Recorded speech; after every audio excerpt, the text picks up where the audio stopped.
5 तारीख महीना 8वां या घड़ी निराली मुहूर्त की। ये सपना पूरा 500 साल का आखिर जीत हुई सत की। ओ बहुए मंदिर बन के तैयार कोई चिंता ना से लागत की।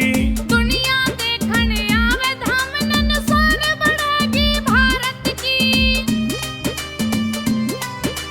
राम कृपा ते खूब फलेगी अबेल धर्म की मोदी जी। बेल धर्म की मोदी जी। मंदिर बने अयोध्या में अब नींव धरेंगे मोदी जी। मंदिर बने अयोध्या में अब नींव धरेंगे मोदी जी। जी हाँ, पूरे भारत में खुशी की लहर छाई है।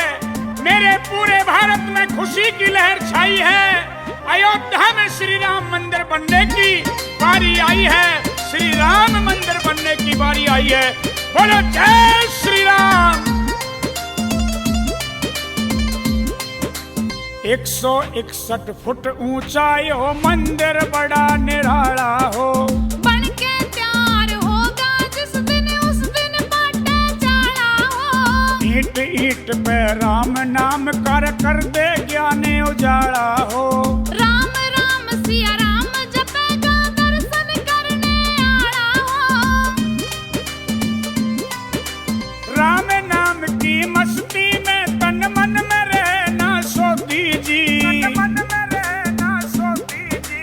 मंदिर बने अयोध्या में अब नींव धरेंगे मोदी जी। मंदिर बने अयोध्या में अब नींव धरेंगे मोदी जी।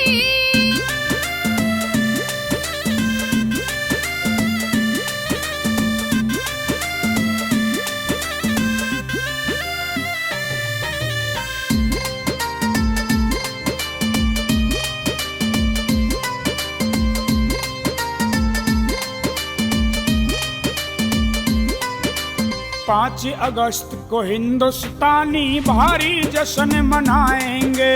घी के दीप जला के नर नारी जश्न मनाएंगे।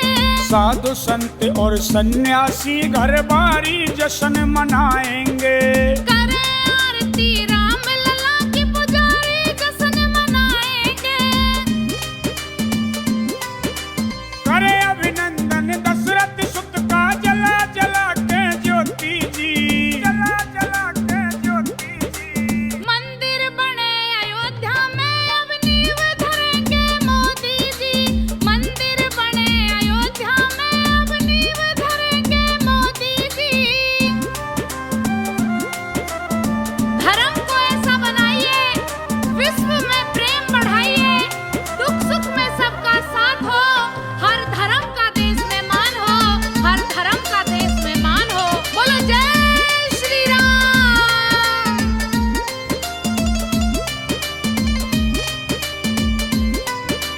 जय श्री राम के नारों की गूंज गगन में जावेगी।